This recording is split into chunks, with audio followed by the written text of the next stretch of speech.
Muy buenas noches, damas y caballeros. Estamos una vez más con el maestro y filósofo Armando Hoyos, un intelectual que merece todas nuestras alabanzas. Alabanza. Lugar al que se va la comida árabe. Alabanza. ¡Cáspita, maestro! Cáspita. Polvito de la cabecita. Cáspita. ¡Cáspita! Maestro, veo que está usted usando las palabras de su diccionario de la Real Epidemia de la Lengua. ¿Cuánta cultura emana, maestro?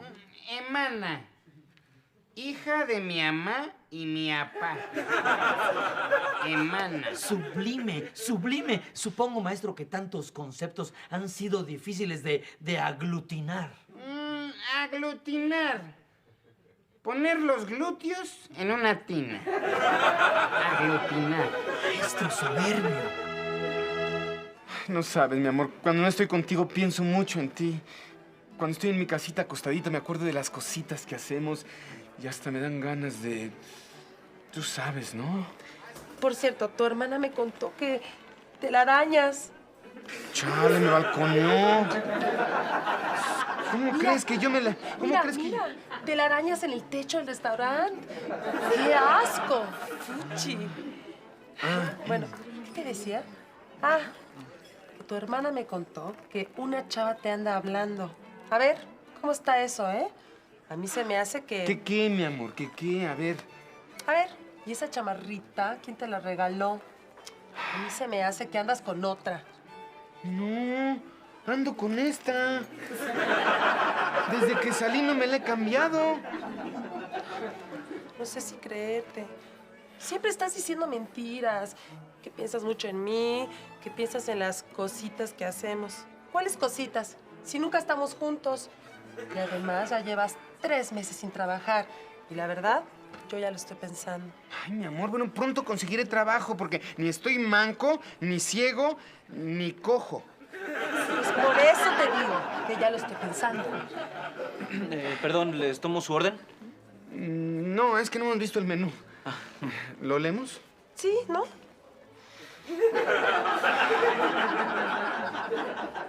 ¿Lo leemos otra vez? Sí, ¿no? ¿Tiene paté? No es paté. Lo que pasa es que el otro cliente lo agarró con las manos sucias, pero no, está bien. No, digo que si tiene paté para comer. No, fíjese que no. Bueno, pues... Bueno, entonces nada más una ensalada, porque estoy a dieta. Mire, ¿sabe qué? Le recomiendo la ensalada del chef. Esa, está bien esa, sí. Claro que sí. ¿Y para usted? Oiga, ¿qué está comiendo ese señor? Ah, mire, esa es la ensalada especial de espinacas. Se la recomiendo mucho, ¿eh? Bueno, sí, tráigame un poco de esa ensalada, por favor. Enseguida, señor. ¿Eso?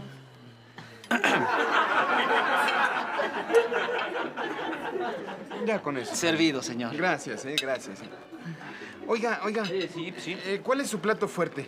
Ah, mire, señor, este es el más fuerte que le puedo ofrecer. Mira, no se rompe con nada. Mire, viene en aluminio reforzado, mire.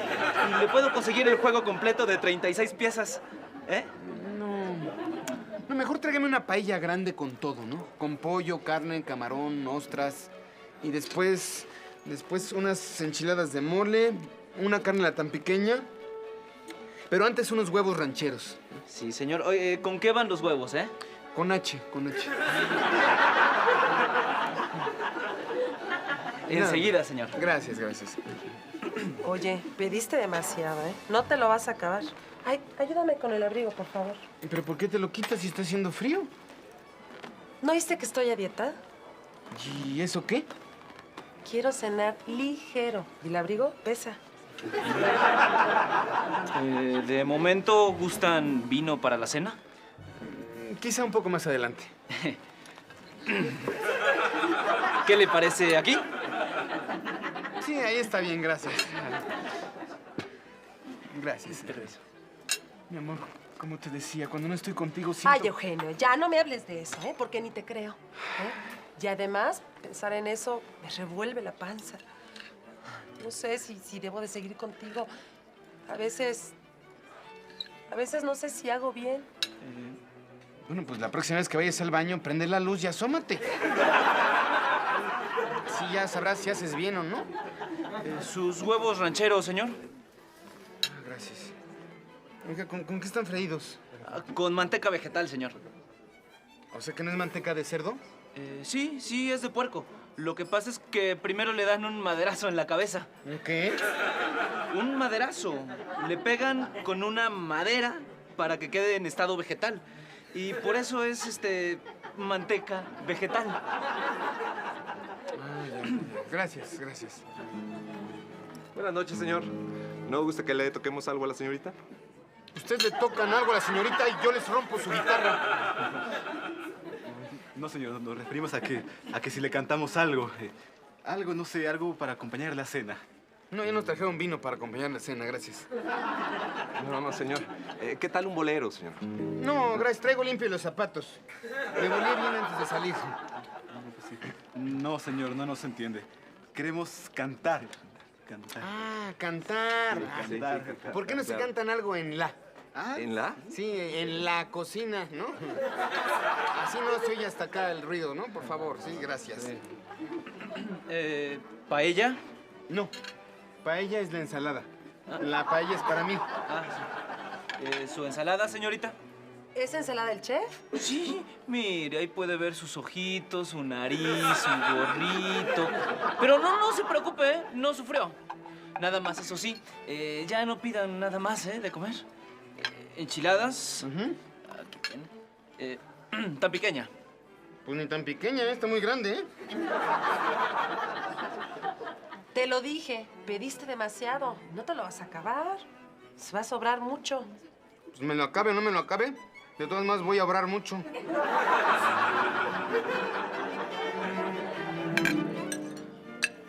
¿Ya nos vamos? Sí, ¿no? Nada más que nos traigan la cuenta. Mesero, la cuenta, por favor, ¿sí? ¿Cómo no? Claro que sí. Aquí la tiene. Gracias. ¿520 pesos? ¿De qué? Sí, mire, son 500 pesos de pasta, enchiladas, paella, tan pequeña y ensaladas. Los otros 20 pesos son de huevos. Ah, 20 pesos, así nada más, ¿por qué sí? Es que me estoy quedando con la propina de una vez. A ver, aquí le doy este billete. Sí, señor. A ver, aquí le doy este billete también. Oye, ¿cómo cuál billete si me está dando puro suelto? Ay, no me diga que ya se soltó. ¿No cree? Pues, ¿qué le haría daño? No sé. ¿Sabe qué? Mire, Sí. aquí traigo un pañalito, ¿eh? ¿Y esto para qué, oiga? Pues para que cambie el billete.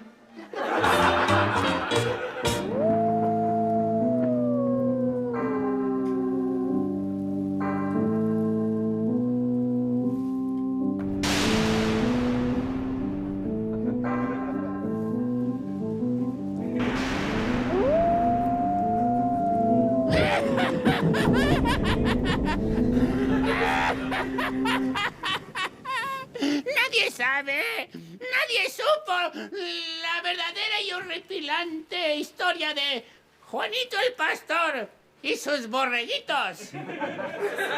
Horrible, fue horrible. Una historia de muchas muertes, muchas víctimas.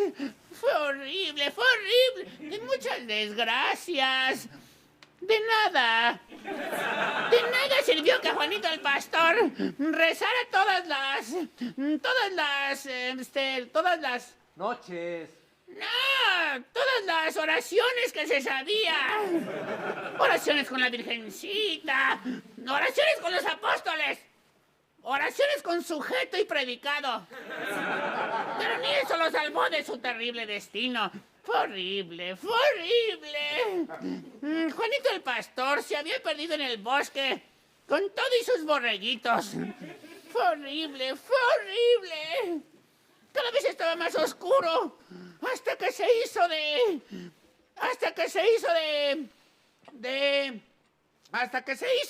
Noche. No, hasta que se hizo del baño.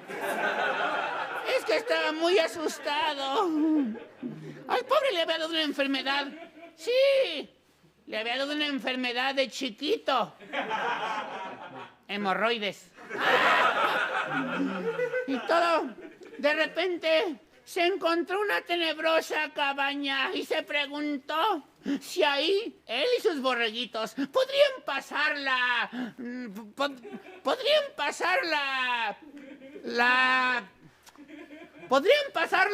noche! No, la cerca.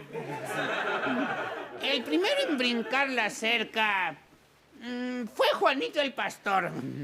Y luego un borreguito. 2 borreguitos, 3 borreguitos, 4 borreguitos, 5 borreguitos, 6 borreguitos, 7 borreguitos, 8 borreguitos.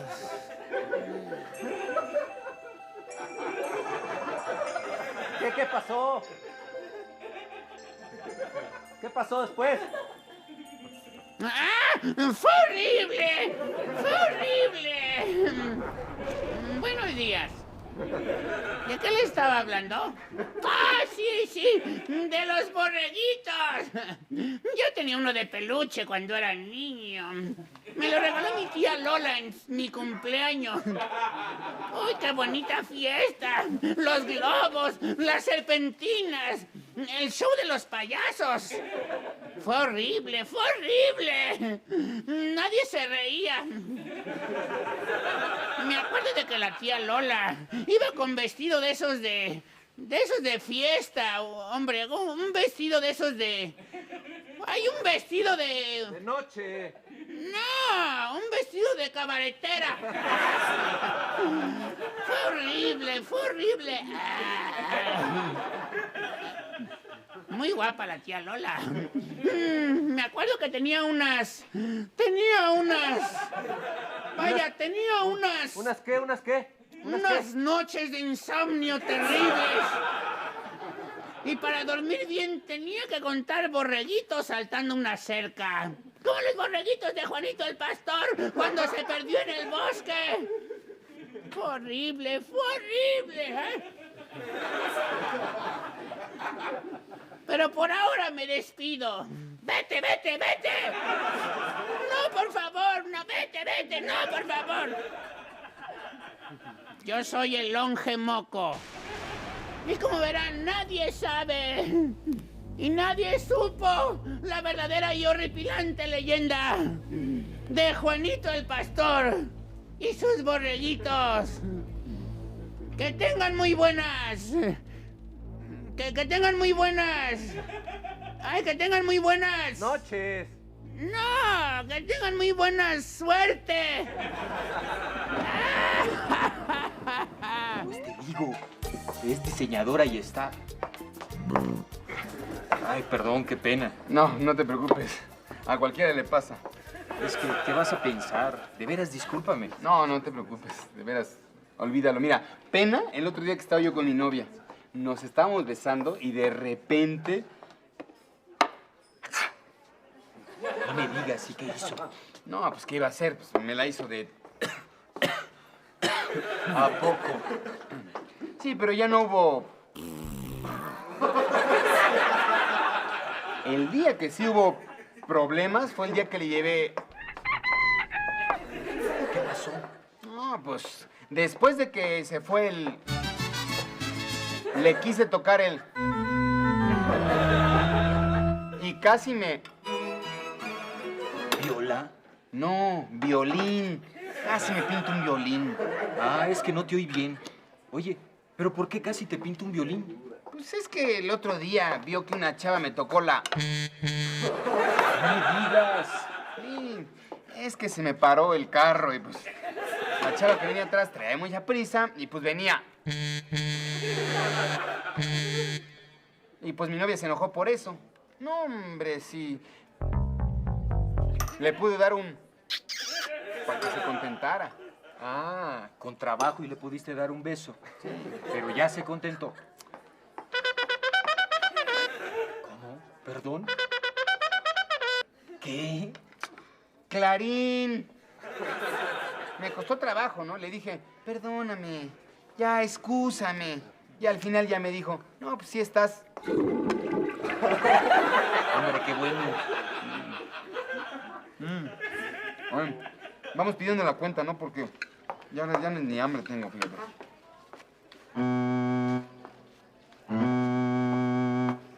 No me pela. Le estamos hablando. La cuenta, por favor. Ay, perdón, es que soy medio sorda. Ya no van a pedir ningún... No, gracias. ¿Qué fue? ¿O qué? ¿De qué? ¿Cuánto se debe? Espérame tantito, ¿qué fue? Ah, fueron 2 de pibil y 4 tacos al... Oremos, hermanos. A los 4 tacos al pastor fueron con... No, nada más 2 fueron con salsa. ¿Son 300 pesos? ¿Cuánto? ¿Me lo podría...? ¿Son 300 pesos? Bueno, ni hablar. No te molestes. Yo... Oye, gracias. No, ¿de qué, hombre, por favor? Vamos.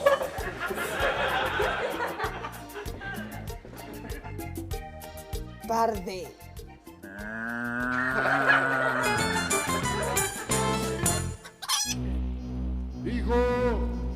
Hijo, ¿dónde estás, hijo? Hijo, ¿dónde estará este chamaco del demonio? Hijo, qué horrible huele. Hijo, qué horrible huele aquí. Ay, papi, qué gusto. ¿Dónde diablos estabas, chamaco del demonio? Estaba limpiando, papito. ¿Y puedo saber qué limpiador usaste? Pues usé con aroma a pino. ¿Cómo que el de pino? Te he dicho que uses el de amonio. ¿El de amonio? Vaya acá. El de amonio tiene olor de hogar. En cambio, con el de pino, dejas la casa pesando a boliche. Perdón, papito. Bueno, ahorita vengo. Voy al jardín a vaciar esa botella en Los Pinos. ¿En dónde? En Los Pinos. No, pues por ahí le dices que me perdone, ¿no? Que ya no la vuelvo a mojar. Oye, y no vayas a estar jugando con la tierra. No, papito. Porque si no, mira. Sí. Bueno. Ándale.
En nuestro programa anterior empezamos a ver la historia de una linda niña, Blanquita, quien en la escuela siempre sacaba 9. Por eso le decían Blanca 9. Su belleza era sin igual. No tenía madre, sino madrastra, quien por cierto era la reina. La reina la tenía de sirvienta y tenía muchos celos de Blanca 9 porque Blanquita la tenía de princesa. 4, 4 y 2 son 6. 6. Estás como quieres. Ay, ya se atoró la cubeta.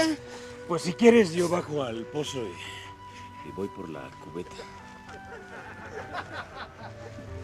Fue entonces que la madrastra Creyendo todos los chismes de su espejo, decidió llamar a su sirviente Muñoz Rojas, a quien le encomendó la tarea de sacarle el corazón a Blancanieves y llevárselo en un cofre como prueba de su muerte. ¡Muñoz! ¡Muñoz Rojas! Yo tengo un trabajito. Quiero que le des a Blancanieves. Por supuesto. Su merecido. Quiero que le saques el corazón y me lo traigas en un cofre. ¿También va a querer que la mate? ¡Lárgate! La reina le pidió que te matara y que llevara tu corazón en un cofrecito como prueba de que te había matado. Blanquita se echó un pollito y le sobraron unos huesitos y el corazón. El corazón se lo dio a Muñoz para engañar a la reina. Respecto a los huesos, es evidente que los empacaron en algún rancho encantado. Blanquita tuvo que correr y correr y correr y correr y correr hasta que se hizo de noche. Y bueno, ¿cómo no se iba a hacer de noche si tenía la vejiga llena de todo el día? Blanquita tomó el microbús, luego el metro y llegó a casa de los nanos. ¡Ay, qué bárbaros! Tienen todo muy desordenado. Y los calzones tirados. Y también están flameados los techos de la chimenea.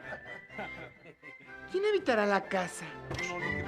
Mientras tanto, Muñoz le llevó el corazón de pollo a la reina en un cofre que había conseguido en la Buenos Aires y así le hizo creer que Blanquita había muerto. Los nanos salieron de trabajar de casa de doña Mina y llegaron a su casa donde Blanquita se acababa de echar un coyotito. La reina, haciendo caso a los chismes, supo que Blanquita estaba viva. Después de estos bellísimos comerciales, sabremos cómo terminará esta historia.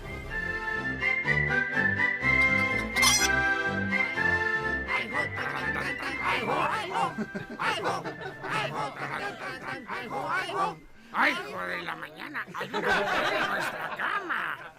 Ay, no marchen, que no dejan dormir. ¿Qué haces aquí? Es que mi madrastra, la malvada reina, quiere matarme. No, digo que ¿qué haces aquí acostadota, habiendo tanto que limpiar allá abajo? Eso es cierto. Toda la casa está muy desarreglada. ¿Qué acaso no saben que en toda casa es indispensable una mujer? No, nosotros no conocemos las reglas. Cierto, los hombres nunca arreglamos. Las mujeres son las que deben de limpiar. ¿Y no tienen mamá? No, ella trabajaba de nana. ¿Era nana? Sí, trabajaba de nana de los tacos de aquí de la esquina. Pero como se la andaba comiendo un cliente, pues se la acabó. Ella era muy rica, pero nos dejó desamparados y por eso tuvimos que buscar trabajo de nanos. Si me dejan quedarme con ustedes, yo les puedo hacer el trabajo de sirvienta. ¿Sí? Bueno, sí, dejemos que se quede. Sí, me encanta. Sí, dejemos que se quede. ¿Nos puedes barrer? Sí. ¿Nos puedes lavar? Sí. ¿Nos puedes cocinar? Sí. ¿Nos puedes planchar? No. No, planchar eso sí no sé. Entonces te vamos a poner 7. ¿7? Ah, bueno, llamamos a 2 cuates y te ponemos 9 para que aprendas a planchar. Bueno, ¿y ustedes quiénes son? Somos los hermanos Bejarano y yo soy Feliciano. Yo soy Severiano. Yo soy Casiano. ¿Casiano? ¿Por qué? Es que yo soy cool, muy cool. Yo soy Próculo, siempre en pro de lo que es justo. Y él es Quintín, él todavía no sabe ni por dónde sale el sol. Yo soy Pomponio, pero me gusta que me digan algo. Ay, ¿te gusta que te digan algo? Está bien, así te diré. Algo. Qué linda niña, te traje algo de comer. Ay, ¿algo de comer? ¿Qué es? ¿Tú cómo te llamas? Donaciano. Ay, Donaciano. Déjame nada más las donas. Lo otro llévatelo. ¿No quieren? Sí, queremos. Ya vi que en su casa hay televisores, lavadoras, refrigeradores. Y muchos aparatos eléctricos. ¿Cómo hacen, ¿Qué cómo hacemos? En abonos chiquitos. Chiquitos. Yo pensé que eran prestamistas.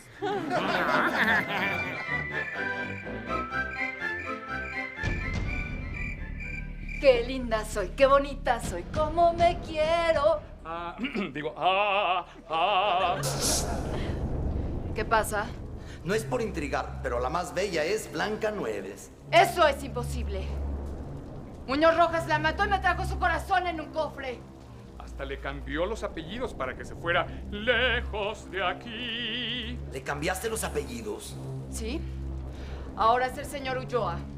Ulloa, Irlanda. Irlanda volando bajo. Pues te equivocas, ella vive tras las 7 colinas y hasta le anda poniendo con los 7 enanos. Una casita de los animalitos del bosque. Los 7 enanos. En la torre estaba la reina y bajó hasta el sótano a preparar un brebaje para que nadie la reconociera y la hiciera horrible, espantosa, odiosa.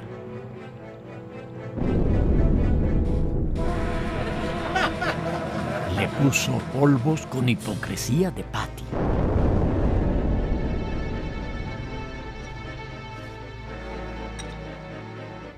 Rencor de Maxim.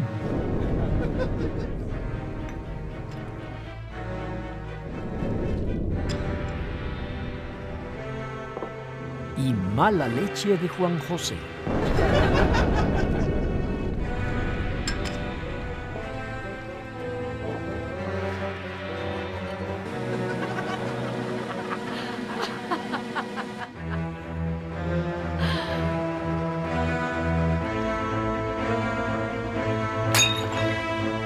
Obviamente se convirtió en un ser espantoso, quien despertaba el morbo de mucha gente.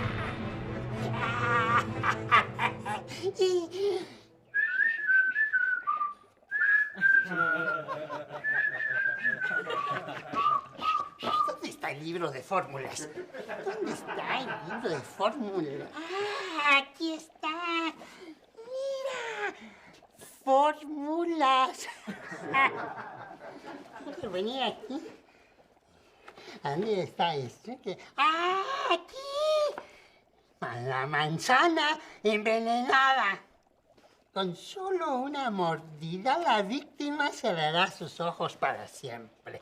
Patente en trámite, no se deje al alcance de los niños comer frutas y verduras. ¿Cómo la ves, cuervo?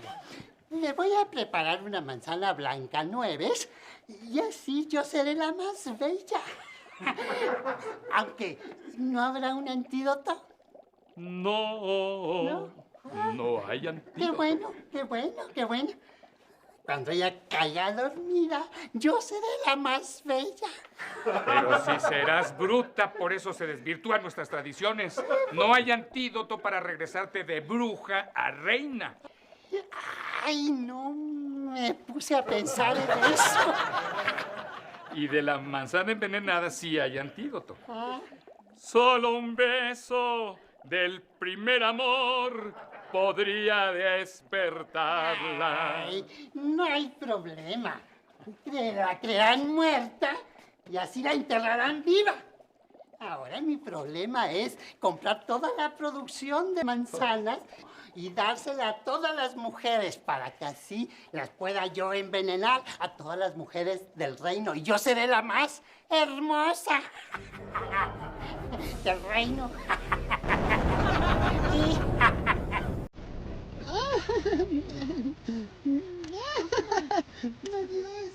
Hasta luego.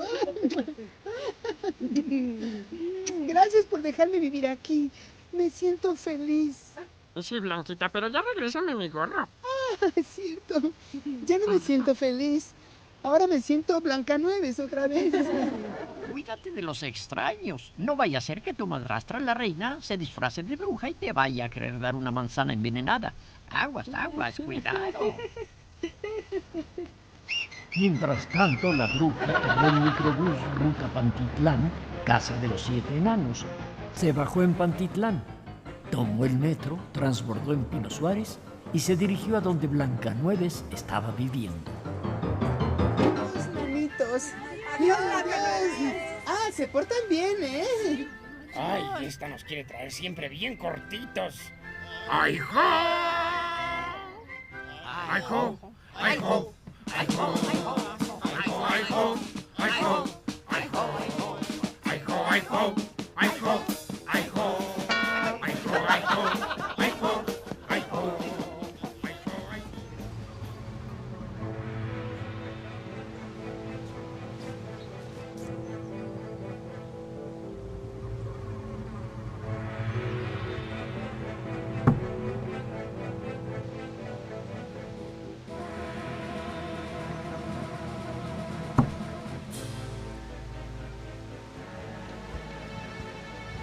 Blanquita. ¿Sí? Baja, Blanquita.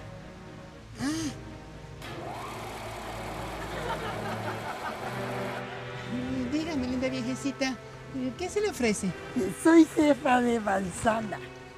Andamos haciendo una promoción de manzanas gratis. ¿No traerá una más chiquita? ¿Para qué? Para hacerme un té de manzanilla. Vamos, pruébala.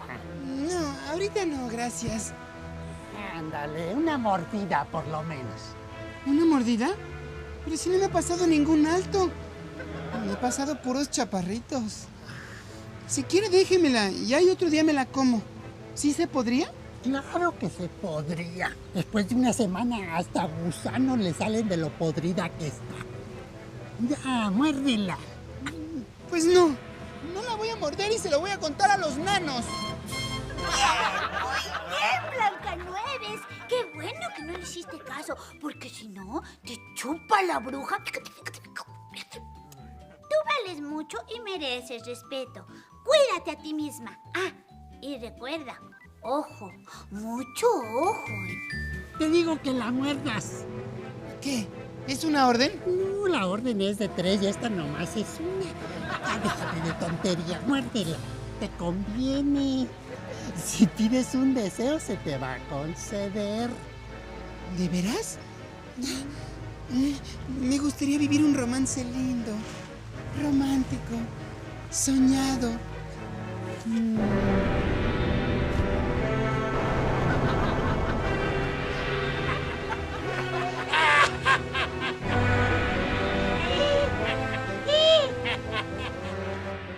Eres un tonto, Quintín. ¿Cómo se te fue a olvidar tu supositorio? Nuestros supositorios siempre los traemos los 6 enanos. Sí, pero a mí me acomoda más traerlo en la bolsa. Pero hoy se me olvidó. Ay. Miren, Blancanieves está tirada y junto a ella está una bruja. Seguramente le dio una manzana envenenada. Vamos a verla. ¿Qué pasó? Vamos por las bicicletas. Y por las cámaras fotográficas. Sí, vamos. Pobrecita.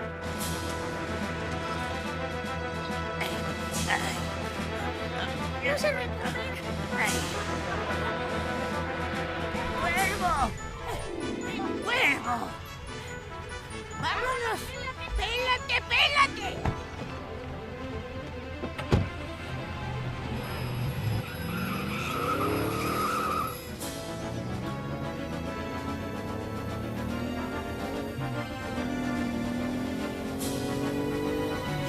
¡Cuervo! ¡Acelera!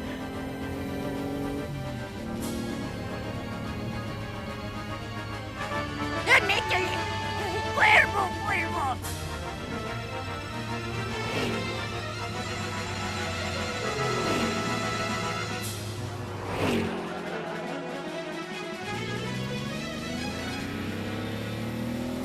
¡Pícale! ¡Tómale la foto! ¡Tómale la foto!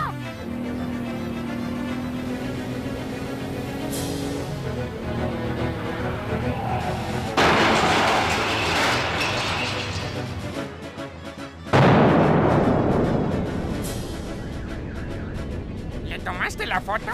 Pues sí.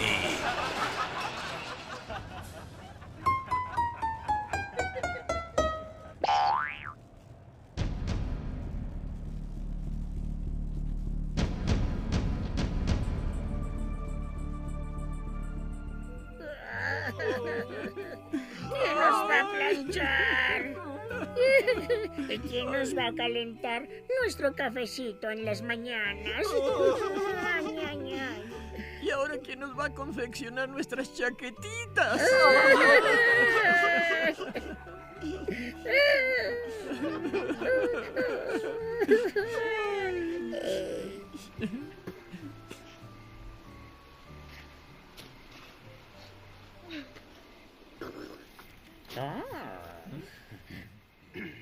Hermosa Blancanieves, pídeme. Yo tengo un gran sueño, así es que déjame dormir otro rato. Blanquita, Blanquita, qué bueno que estás viva. Qué bueno que están aquí los 7 enanos. Pero ¿tú quién eres? Octavio Ochoa, soy un príncipe y quiero llevarte a vivir a mi castillo. ¿Quieres que yo me case contigo? Sí, y nos iremos tú y yo. ¿Tú y yo solos? Sí. Si aquí tengo a 7. Vamos, Blancanieves, pero pues si son enanos. Sí, pero con unos zapatotes. Por favor, Blanca. Calzamos grandes. Mira, si quieres junto otros 6 cuates y lo pensaré. Pero yo a mis 7 enanitos no los dejo así nomás. Tengo uno para cada día de la semana. Bueno, ¿y no me dejarían quedar con ustedes? No, eso sí que no, ¿eh? Aunque No solo me queremos. toquen en año bisiesto. No. Bueno, quédate Sí. pues.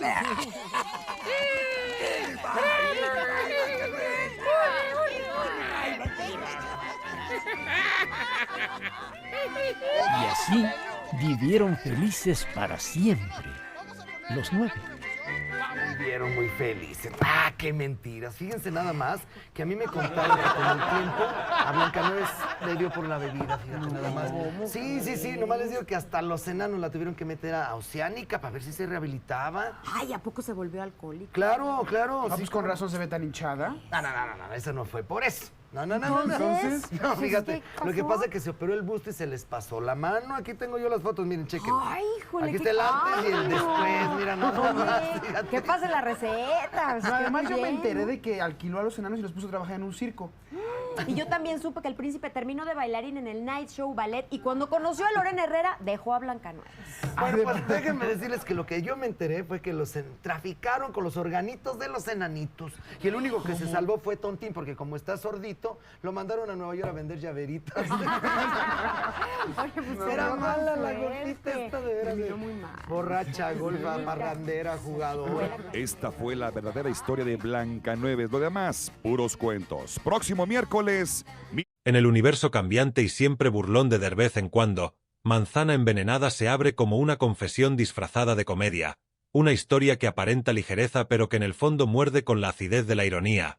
Porque todo comienza en un set improvisado que parece un mercado de barrio donde los personajes entran y salen como si la realidad fuera un sketch interminable, y en medio de ese caos aparece Julián Manzanares, un hombre común con nombre de fruta y destino de fábula, un sujeto que se gana la vida interpretando papeles ridículos en programas de televisión mientras sueña con una trascendencia que no sabe definir, y desde la primera escena su voz interior se superpone a las risas enlatadas, preguntándose si la risa ajena puede alimentar el alma propia o si solo la adormece como una manzana cubierta de caramelo que esconde veneno en el centro. Julián recuerda su infancia marcada por concursos escolares donde siempre hacía de payaso involuntario, no porque quisiera, sino porque los demás lo empujaban a ese rol, y ahora, décadas después, se ve atrapado en la misma lógica, aceptando guiones absurdos, personajes grotescos y situaciones humillantes porque el público lo celebra, y ese aplauso es una droga suave pero constante, una manzana roja y brillante que promete aceptación inmediata. Alrededor del giran figuras exageradas que parecen salidas de un sueño febril,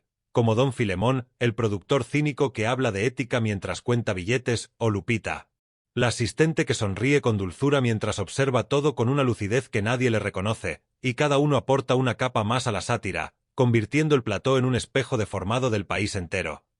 La trama avanza sin pausas porque Julián recibe la propuesta de protagonizar un nuevo segmento llamado precisamente Manzana Envenenada, una parodia supuestamente inocente donde él debe interpretar a un presentador moralista que termina cayendo en todas las trampas que denuncia, y aunque el concepto parece otro chiste más, algo en el título le provoca un escalofrío, como si alguien hubiera puesto nombre a su propia sensación de estar siendo consumido desde dentro. Durante los ensayos, el humor se mezcla con una incomodidad creciente, ya que cada broma parece apuntar demasiado cerca de su vida real, cada chiste sobre la hipocresía del espectáculo le recuerda sus propias concesiones, y el público ficticio dentro de la historia ríe con la misma fuerza que el público real fuera de ella, creando una doble capa de carcajada que envuelve al protagonista hasta asfixiarlo.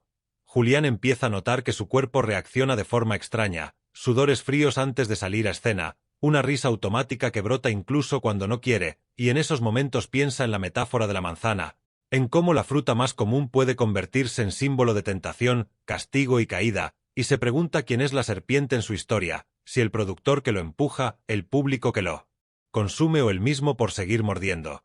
La narrativa se enriquece con recuerdos fragmentados de su madre, una mujer que siempre le decía que la comedia era un don peligroso porque podía hacer olvidar la tristeza sin curarla, y esas palabras regresan ahora como un eco persistente mientras Julián se maquilla frente al espejo, observando cómo su rostro se transforma en una máscara que ya no sabe quitarse. En una escena clave, durante una grabación en vivo, el guión exige que él muerda una manzana de utilería para simbolizar la caída del personaje, pero por un error absurdo le entregan una manzana real, y ese gesto mínimo se convierte en un acto cargado de significado, porque al morderla siente un sabor amargo inesperado que lo desconcierta, y por un segundo el estudio queda en silencio antes de que las risas vuelvan con más fuerza, interpretando su gesto de sorpresa como parte del acto.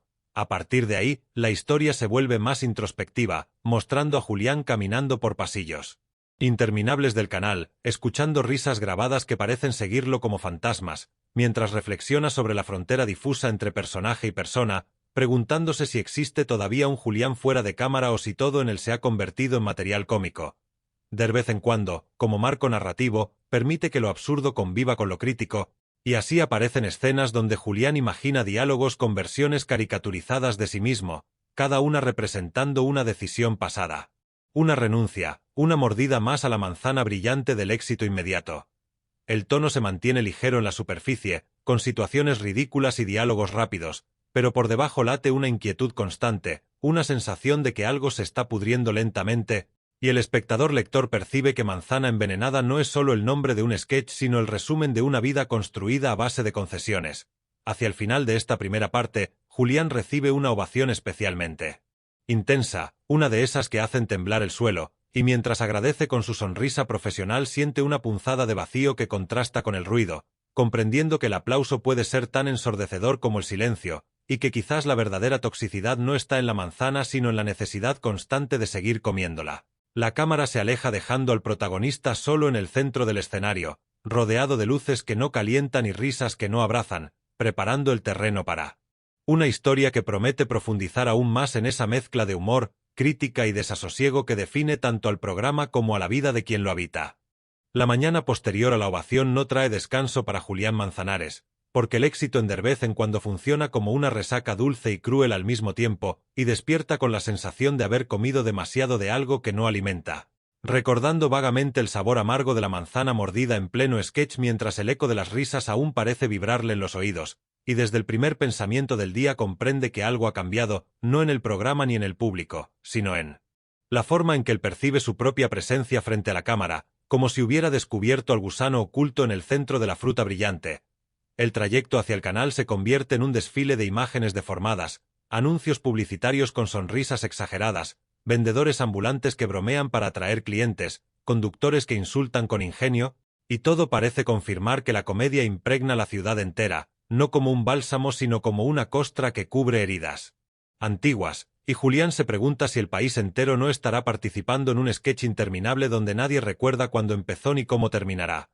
Al llegar al estudio, Don Filemón lo recibe con un entusiasmo calculado, hablándole de métricas, de picos de audiencia, de la necesidad de exprimir el concepto de manzana envenenada hasta el último chiste posible, y mientras el productor enumera ideas cada vez más exageradas, Julián nota cómo el discurso moralista del personaje que interpreta empieza a filtrarse en su vida real, creando una ironía insoportable, porque se da cuenta de que está atrapado en una sátira que ya no distingue al actor del papel. Lupita, siempre atenta y silenciosa, le ofrece café y una mirada que parece atravesarlo, y en ese gesto sencillo hay más humanidad que en todo el alboroto del set, pero incluso ese pequeño refugio se ve contaminado cuando un camarógrafo hace un comentario gracioso sobre su cara de cansancio, arrancando risas automáticas, y Julián sonríe por reflejo, consciente de que incluso su agotamiento se ha convertido en material cómico. Durante la reunión creativa, los guionistas proponen situaciones cada vez más crueles para el personaje, caídas más aparatosas, humillaciones públicas presentadas como lecciones morales, y Julián escucha con una mezcla de fascinación y repulsión, porque reconoce en esas ideas la lógica que ha gobernado su carrera, la creencia de que el dolor disfrazado de humor vende mejor que la honestidad desnuda. Y en un momento se atreve a sugerir un giro más introspectivo, algo que invite a la reflexión sin sacrificar la risa, pero su comentario se pierde entre bromas y chistes rápidos, confirmando que la velocidad del gag no deja espacio para la pausa. La grabación de ese día se desarrolla con precisión mecánica, cada risa entra a tiempo, cada gesto exagerado obtiene su recompensa sonora, y sin embargo Julián siente que actúa desde fuera de su propio cuerpo, observándose como si fuera otro personaje. Más del programa, y en medio de una escena particularmente humillante, donde su personaje debe confesar hipocresías inventadas mientras el público ríe, una imagen se le cruza por la mente, la de una manzana perfecta exhibida en un mercado, brillante bajo la luz, mientras por dentro el gusano avanza lento e imparable. Al terminar la jornada, Julián decide caminar sin rumbo en lugar de regresar directamente a casa, y esa deriva lo lleva a un barrio antiguo donde nadie parece reconocerlo, un lugar donde la gente ríe menos pero habla más despacio, y en una cantina modesta escucha a un comediante callejero contar chistes sin micrófono ni risas grabadas, enfrentándose a silencios incómodos que obligan a ajustar el ritmo, y esa experiencia lo sacude más que cualquier ovación, porque descubre una comedia vulnerable, expuesta al fracaso inmediato, y se pregunta cuándo fue la última vez que él se permitió fallar sin red. Sentado en una mesa pegajosa, reflexiona sobre la idea del veneno. Entendiendo que no siempre mata de golpe, que a veces actúa como anestesia, adormeciendo la capacidad de cuestionar, y reconoce que su éxito ha funcionado así, suavizando las dudas hasta volverlas casi imperceptibles, pero ahora el efecto parece estar revirtiéndose, y el malestar crece con cada risa fácil. Al volver a casa, encuentra mensajes de felicitación, memes con su cara, fragmentos del sketch circulando sin contexto, y aunque todo indica que su carrera está en el mejor momento, Julián siente una soledad más intensa que nunca, porque se da cuenta de que el público consume fragmentos del sin conocerlo, y tal vez sin querer conocerlo, y esa fragmentación lo deja exhausto. En la madrugada, sueña con una versión infantil de sí mismo que le ofrece una manzana partida por la mitad, mostrando claramente el gusano en el centro, y al despertar entiende que el sueño no es una advertencia moral simple, sino una invitación a mirar de frente lo que siempre evitó, la posibilidad de que la comedia que ama también lo esté devorando. Al día siguiente, durante otra grabación, decide improvisar una línea mínima, casi imperceptible, un comentario que rompe levemente la lógica del chiste y deja un segundo de silencio incómodo antes de que las risas regresen, y ese instante se convierte en un pequeño acto de rebeldía, una grieta en la superficie brillante. Y aunque nadie parece notarlo conscientemente, Julián siente una satisfacción extraña, como si hubiera recuperado un fragmento de control. Don Filemón lo felicita interpretando la improvisación como un acierto comercial, sin captar su significado interno, y esa incomprensión refuerza la sensación de estar hablando en un idioma que nadie quiere aprender.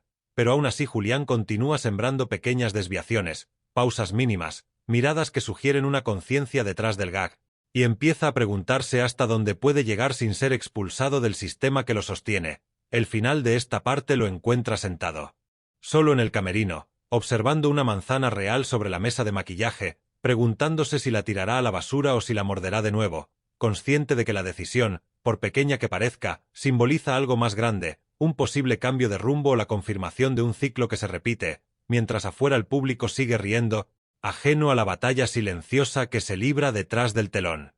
El día en que Julián Manzanares decide no tocar la manzana que permanece sobre la mesa del camerino comienza como cualquier otro en el engranaje implacable de vez en cuando, pero desde el primer segundo hay una tensión distinta, casi imperceptible, como si el aire estuviera cargado de electricidad estática, y mientras se maquilla observa su reflejo con una atención que antes no se permitía, notando las pequeñas grietas en la sonrisa automática, las arrugas que no pertenecen al personaje sino al hombre que lo habita, y comprende que la cáscara brillante que ha construido durante años no es solo una fachada para el público sino una armadura que ahora empieza a resultarle pesada. Al salir del camerino, el pasillo se llena de saludos exagerados, palmadas en la espalda y chistes rápidos, todos diseñados para mantener el ritmo alegre que el programa exige, y Julián responde con la misma energía ensayada de siempre, pero por dentro cada interacción le suena hueca, como si las palabras rebotaran en una superficie pulida sin penetrar, y esa sensación lo acompaña hasta el set, donde las luces lo reciben con su calor artificial y el público comienza a acomodarse con expectación. El sketch de ese día gira en torno a la idea de la apariencia, de cómo las cosas más atractivas esconden defectos ridículos, y mientras los guionistas celebran la ironía del concepto, Julián no puede evitar sentir que la trama es una extensión directa de su propio conflicto, una coincidencia demasiado perfecta para ser ignorada, y durante los ensayos nota que cada gesto exagerado que se le pide refuerza la metáfora, porque cuanto más brillante parece el personaje, más evidente resulta su vacío.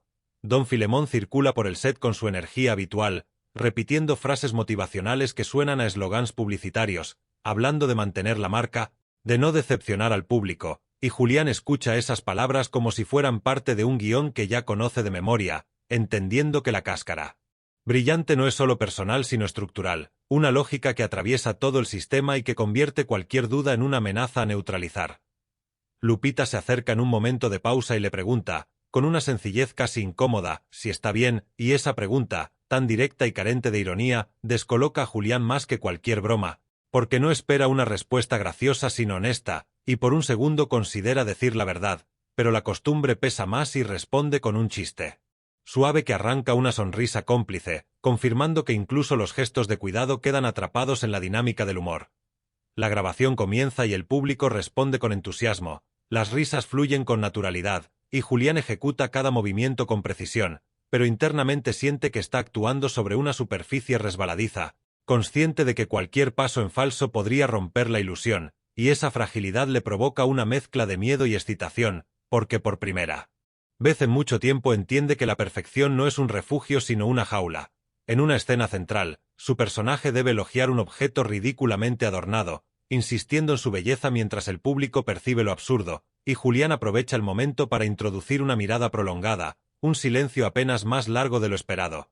Y ese microsegundo genera una risa distinta, menos automática, como si algunos espectadores hubieran captado algo más allá del chiste, y ese matiz lo sacude. Porque descubre que existe un espacio diminuto donde la comedia puede abrir una grieta sin perder su forma.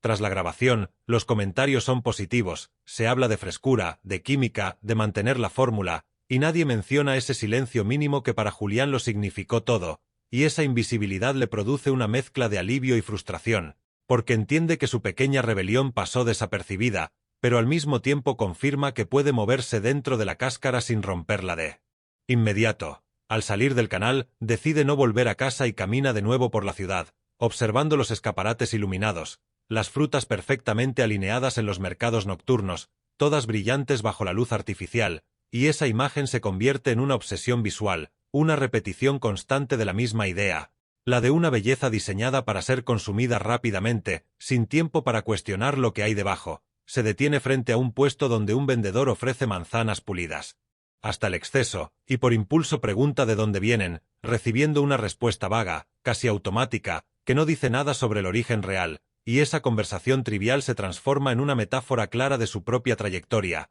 siempre presentado como producto final sin historia, sin proceso visible, y al alejarse siente una incomodidad que no logra sacudirse. Esa noche, Julián se sienta frente al televisor y se ve a sí mismo en repeticiones del programa, observando sus gestos con una distancia crítica que nunca antes tuvo, notando cómo su cuerpo responde a estímulos predecibles, cómo su risa aparece incluso antes de que el chiste termine, y ese análisis lo deja exhausto, pero también despierto, porque por primera vez se ve no como protagonista sino como síntoma de algo más amplio.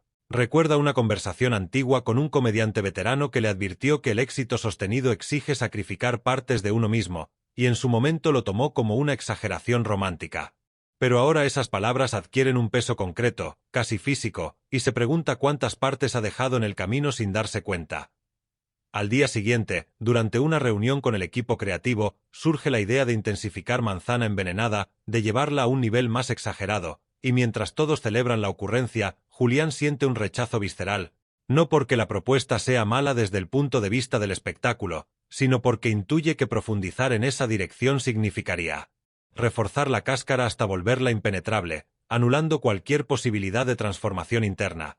Se debate entre expresar su desacuerdo o guardar silencio, consciente de que su posición privilegiada depende de no incomodar demasiado, y esa duda lo paraliza durante unos segundos que parecen eternos, hasta que opta por una respuesta ambigua, ni afirmativa ni negativa, una postura que lo protege pero que también lo decepciona, porque reconoce en ella la misma estrategia evasiva que ha usado siempre. Esa noche sueña con una manzana cubierta de capas infinitas de barniz, tan brillante que refleja el mundo como un espejo, pero imposible de morder, y al despertar entiende que la cáscara no solo protege el veneno sino que también impide cualquier contacto real, convirtiendo la fruta en un objeto estético sin función nutritiva.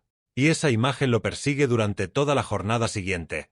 El clímax de esta parte llega durante una grabación especial con público masivo, un evento que promete consolidar aún más el segmento, y mientras se prepara, Julián siente una presión intensa en el pecho, no de miedo escénico sino de saturación, como si la acumulación de risas, expectativas y máscaras estuviera a punto de colapsar, y por un instante considera abandonar el set, pero el peso de la costumbre lo empuja hacia adelante. La grabación transcurre con éxito rotundo, ovaciones, risas interminables, elogios inmediatos, y sin embargo, al terminar, Julián se retira sin celebrar.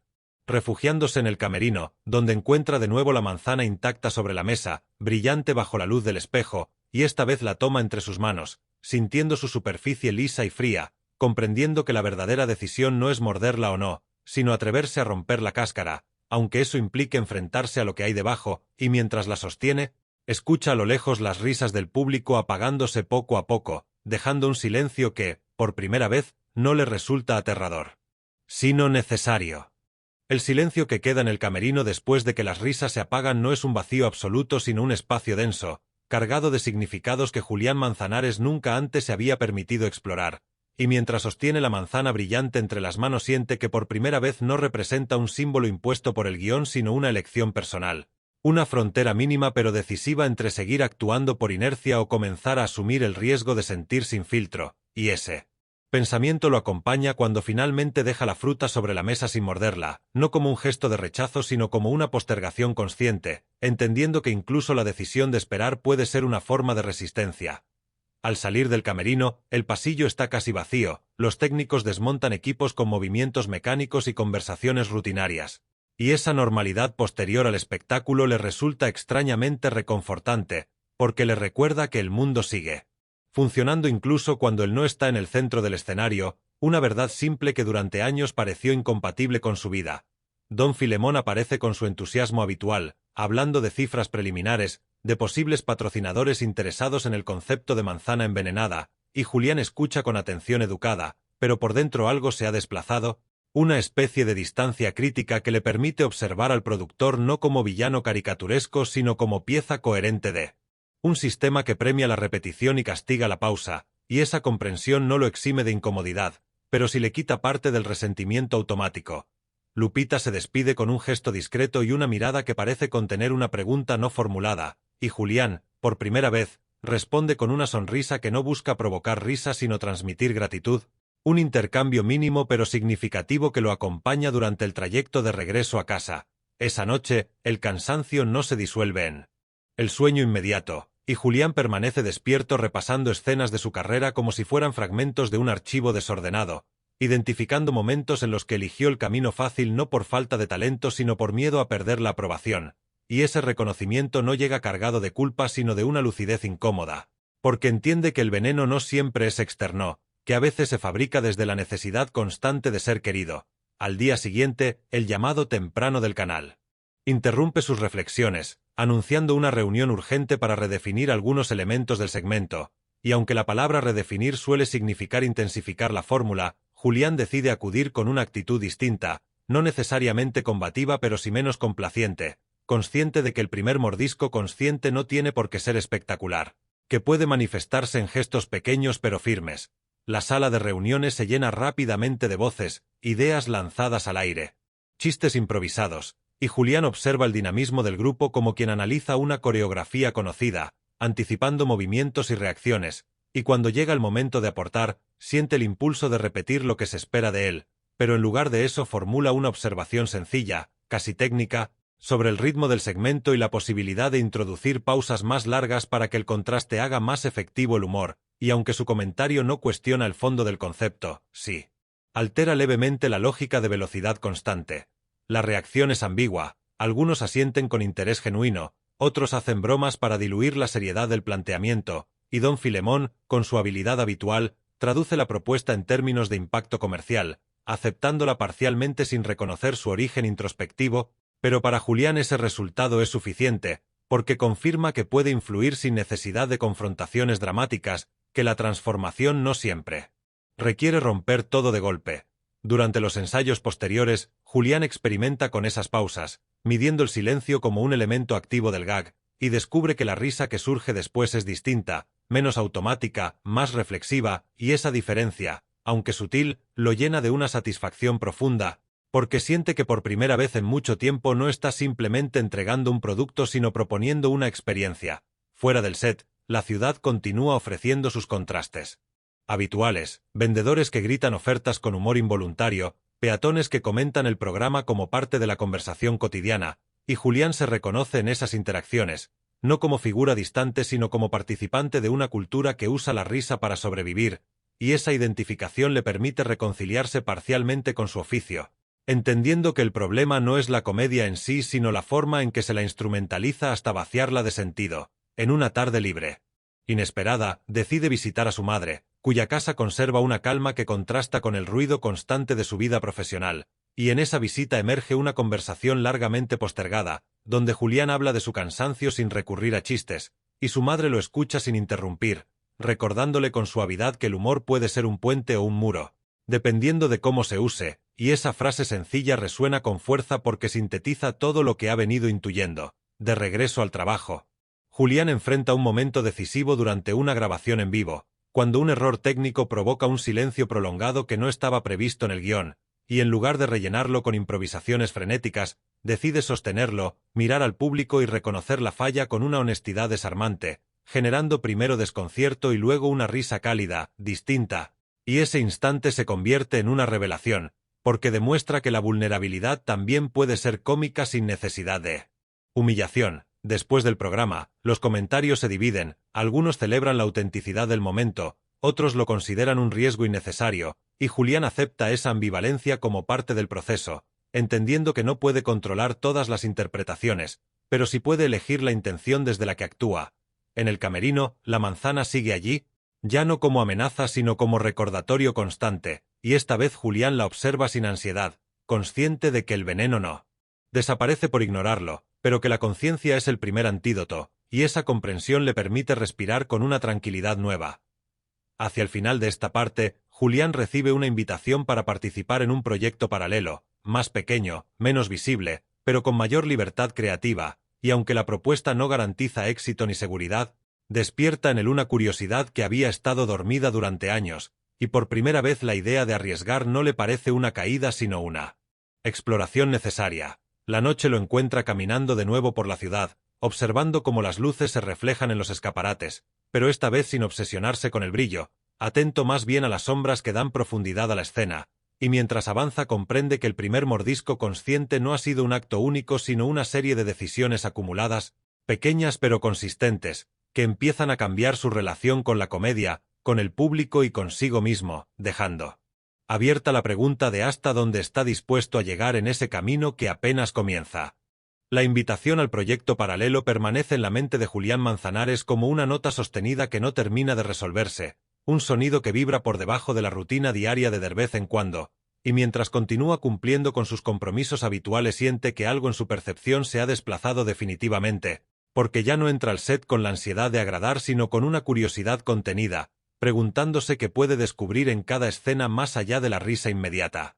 Y esa actitud modifica sutilmente su forma de actuar, de escuchar, incluso de respirar bajo las luces. El segmento Manzana Envenenada sigue creciendo en popularidad, convertido casi en un emblema del programa, y don Filemón no pierde oportunidad de recordarle que está en el punto más alto de su carrera, usando cifras y gráficos como si fueran argumentos morales. Pero Julián, lejos de sentirse embriagado, experimenta una especie de sobriedad inesperada, una claridad que le permite disfrutar el éxito sin confundirlo con sentido, y esa distinción, aunque frágil, se vuelve su principal ancla. Durante una grabación particularmente intensa, en la que el guión exige una escalada de exageraciones, Julián nota que el público responde con una risa más estridente de lo habitual, casi ansiosa, y esa reacción lo lleva a preguntarse si la comedia no estará funcionando como una válvula de escape colectiva frente a tensiones no nombradas, y en lugar de juzgarlo, decide incorporarlo conscientemente a su interpretación, modulando el ritmo para no empujar más allá de cierto límite invisible, como si intuyera que también existe una responsabilidad en saber cuándo detenerse. Fuera del escenario, la invitación al proyecto alternativo se concreta en una reunión discreta con un pequeño grupo de creadores que no hablan de ratings ni de marcas, sino de historias, de procesos lentos, de la posibilidad de fracasar sin que eso signifique desaparecer, y Julián escucha con atención casi reverencial. Porque ese lenguaje le resulta tan familiar como olvidado, recordándole los motivos iniciales por los que se acercó a la actuación antes de que la maquinaria del espectáculo le enseñara otras prioridades. Esa misma noche, al volver al camerino después de una jornada agotadora, Julián encuentra la manzana todavía sobre la mesa, pero esta vez su brillo le parece menos intimidante, casi cotidiano, y sin pensarlo demasiado la muerde, no con ansiedad ni desafío, sino con una calma experimental. Dispuesto a aceptar cualquier sabor que encuentre, y para su sorpresa no hay amargura inmediata, sino una mezcla compleja, ligeramente ácida, imperfecta, real, y ese matiz lo sacude más que cualquier metáfora elaborada, porque entiende que el veneno no siempre se manifiesta como dolor, que a veces adopta formas más sutiles, confundidas con costumbre.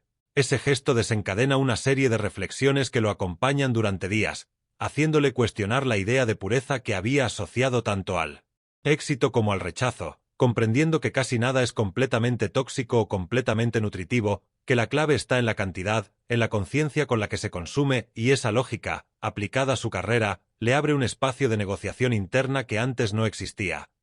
En el set, sus compañeros notan un cambio difícil de definir, una presencia más serena, menos reactiva, y aunque algunos lo interpretan como cansancio, otros perciben una profundidad nueva en su humor, una capa que no estaba antes, y esos comentarios, aunque dispersos, refuerzan su intuición de que el camino que empieza a recorrer no es invisible, que deja huellas incluso cuando no se anuncia.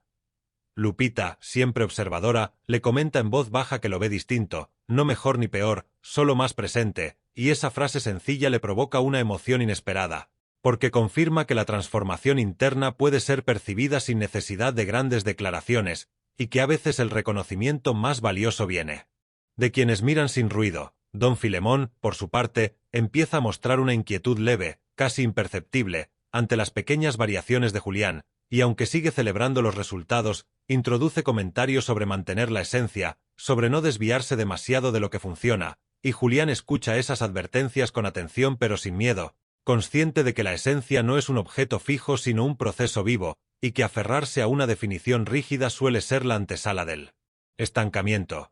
El proyecto paralelo avanza lentamente, con reuniones nocturnas, lecturas improvisadas, discusiones largas que no siempre conducen a conclusiones claras, y ese ritmo pausado, lejos de frustrarlo, le resulta profundamente revitalizante, porque le permite equivocarse sin el peso inmediato del juicio masivo, y en esos espacios Julián redescubre el placer de la exploración, de no saber exactamente qué está haciendo ni a dónde llegará.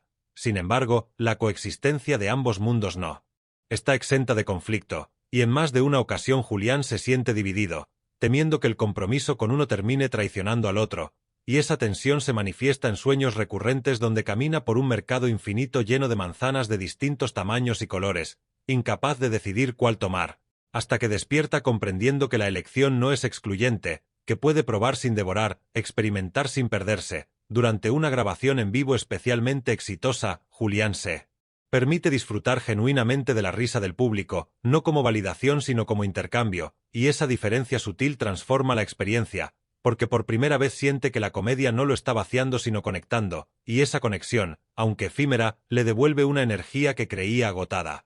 Al finalizar el programa, mientras el equipo celebra, Julián se queda unos minutos solo en el escenario vacío, observando las luces apagadas, los asientos silenciosos, y entiende que ese espacio sin público, sin risas, también forma parte del espectáculo, que el vacío no es enemigo sino condición, y esa comprensión le ofrece una paz inesperada. La parte final de este tramo lo encuentra aceptando formalmente participar en el proyecto alternativo, no como un acto de ruptura sino como una expansión, consciente de que el sabor desconocido que ha probado no sustituye lo anterior, pero se amplía su paladar creativo, y mientras guarda la manzana mordida en la basura, no con desprecio sino con gratitud. Julián reconoce que el verdadero cambio no ha sido dejar de comer la fruta, sino aprender a saborearla sin perderse en su brillo, abriendo así un camino incierto pero necesario que empieza a redefinir su relación con la comedia, con el éxito y con su propia voz. La decisión de aceptar el proyecto alternativo no produce un estallido inmediato en la vida de Julián Manzanares, sino un cambio de ritmo que se manifiesta como una digestión lenta, una sensación de que algo nuevo se está incorporando a su sistema creativo y emocional sin pedir permiso, y mientras sigue cumpliendo con las exigencias de vez en cuando, experimenta una atención más aguda a los detalles, a los silencios entre risas, a las miradas del público que no siempre coinciden con el sonido de la carcajada, descubriendo que la comedia, como la comida, requiere tiempo para asimilarse y que los efectos no siempre son inmediatos ni evidentes. El proyecto paralelo avanza en un espacio reducido, casi clandestino, donde no hay camerinos lujosos ni aplausos asegurados, y esa precariedad despierta en Julián una mezcla de entusiasmo y vértigo, porque le recuerda los inicios, cuando cada decisión se tomaba desde la intuición y no desde la estrategia, y esa memoria activa zonas de su identidad que habían quedado dormidas bajo capas de profesionalismo eficiente. En el set del programa principal, don Filemón comienza a percibir que algo se mueve fuera de su control, no por datos concretos sino por intuición, y sus comentarios se vuelven ligeramente más incisivos, insistiendo en la necesidad de foco, de lealtad al concepto, y Julián escucha con respeto pero sin la docilidad automática de antes, entendiendo que la lealtad ciega suele ser un síntoma de miedo, no de compromiso genuino. Lupita observa todo desde su lugar habitual, ofreciendo apoyo sin intervenir, y en una pausa breve le comenta que la digestión también duele a veces, una frase que Julián agradece más de lo que expresa, porque confirma que el proceso interno que vive no es invisible, que alguien reconoce la incomodidad como parte natural del cambio.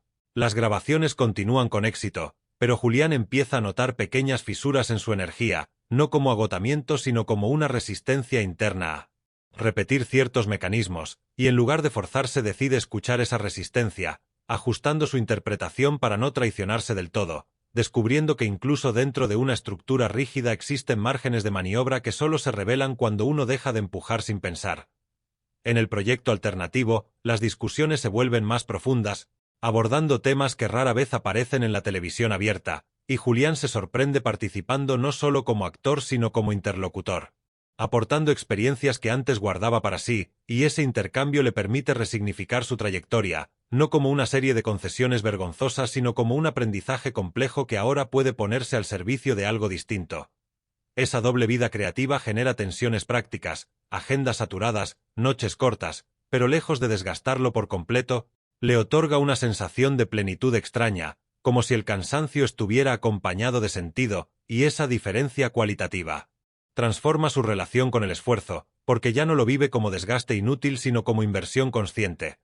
En un ensayo particularmente intenso del proyecto alternativo, Julián se enfrenta a una escena que exige una vulnerabilidad que no puede esconderse tras el humor, y ese desafío lo descoloca profundamente, obligándolo a abandonar recursos que durante años le sirvieron de escudo, y aunque el resultado es imperfecto, siente una liberación inesperada, comprendiendo que el ridículo voluntario es muy distinto al ridículo impuesto, y que en esa diferencia se juega gran parte de su conflicto.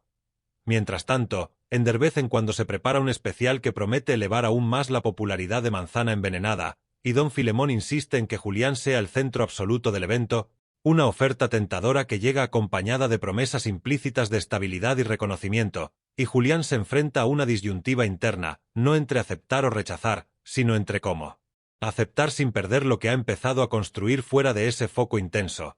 Decide participar en el especial, pero negociando condiciones mínimas que le permitan introducir elementos de pausa y autoconciencia, y aunque el proceso es tenso, logra pequeños acuerdos que no transforman el formato pero sí abren espacios de respiración, y ese logro, aunque modesto, refuerza su confianza en la posibilidad de dialogar con el sistema sin someterse por completo. El día del especial, el estudio se llena de una energía distinta, más expectante, y Julián siente el peso de esa mirada colectiva, pero también una serenidad nueva, porque ya no depende exclusivamente de esa aprobación para definirse, y esa distancia emocional le permite jugar con mayor libertad, explorando matices que antes evitaba por miedo a romper el ritmo. El público responde con entusiasmo, pero también con momentos de silencio atento, y esa combinación confirma que la risa no pierde fuerza cuando se la acompaña de reflexión, sino que puede volverse más profunda, más duradera, y esa constatación le ofrece a Julián una satisfacción que va más allá del aplauso inmediato.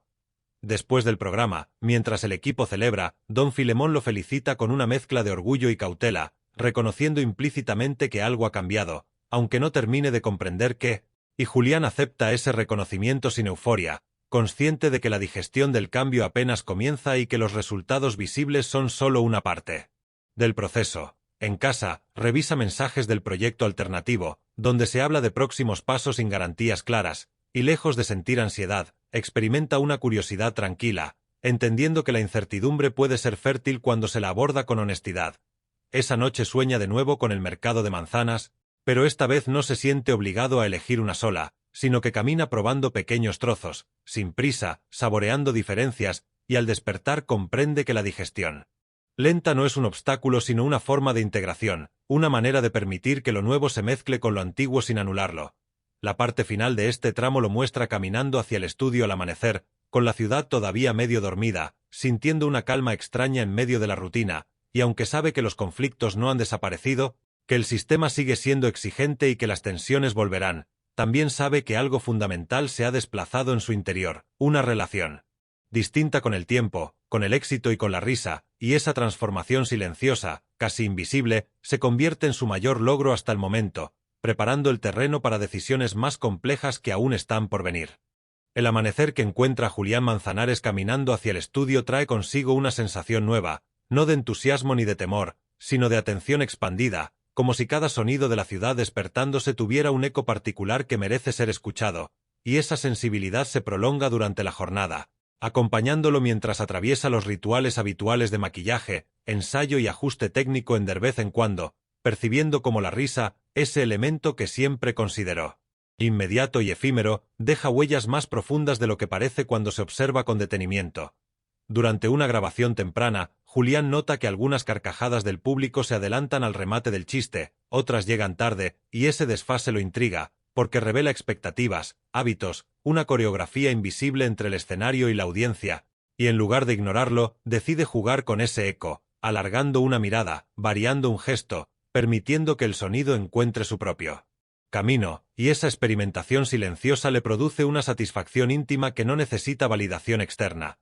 Don Filemón observa el resultado con interés calculado, comentando que la respuesta del público es sólida aunque distinta, y Julián percibe en su tono una mezcla de aprobación y cautela, como si el productor intuyera que la risa que no puede predecirse del todo también es más difícil de controlar, y esa ambigüedad confirma que el cambio interno de Julián empieza a tener efectos perceptibles en la superficie del programa.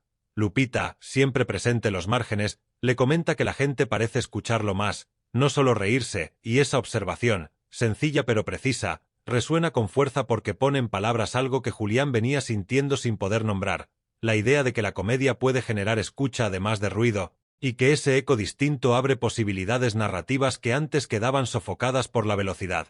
En paralelo, el proyecto alternativo entra en una fase más exigente, con ensayos prolongados y discusiones intensas sobre el sentido de cada escena, y Julián se encuentra defendiendo ideas que no buscan el chiste inmediato sino la resonancia posterior, la sensación que queda cuando el silencio reemplaza la risa, y ese enfoque provoca fricciones creativas, pero también una profundidad de intercambio que lo estimula, recordándole que el conflicto puede ser fértil cuando se sostiene con respeto, esa doble exposición a un público masivo que ríe y a un grupo reducido que escucha, genera en Julián una percepción clara de los distintos ecos que produce su trabajo, y lejos de sentirse dividido, empieza a ver esas capas como complementarias, entendiendo que una no invalida a la otra, que la risa amplia puede convivir con la reflexión íntima si se les permite dialogar en lugar de competir.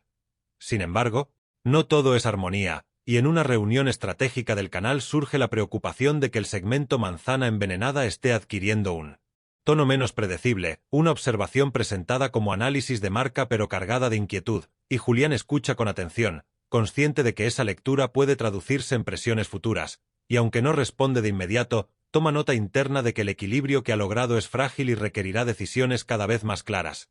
Esa noche, al revisar grabaciones antiguas de sus primeros trabajos, Julián percibe un entusiasmo desordenado, una energía cruda que no siempre era eficaz. Pero si honesta, y al compararla con su presente, comprende que el objetivo no es volver atrás sino integrar esa honestidad a la experiencia adquirida, permitiendo que la risa actual conserve un eco de aquella búsqueda inicial. durante una función del proyecto alternativo ante un público reducido, se produce un momento inesperado, una risa aislada que irrumpe en una escena tensa, y lejos de arruinarla, ese sonido provoca una liberación colectiva, un reconocimiento compartido de la incomodidad. Y Julián entiende que incluso en contextos serios la risa puede cumplir una función reveladora, no como escape sino como espejo, y esa lección atraviesa sus dos mundos creativos. Al regresar al set de vez en cuando, Julián se atreve a incorporar esa comprensión, permitiendo que ciertos chistes no busquen la carcajada explosiva sino una sonrisa reflexiva.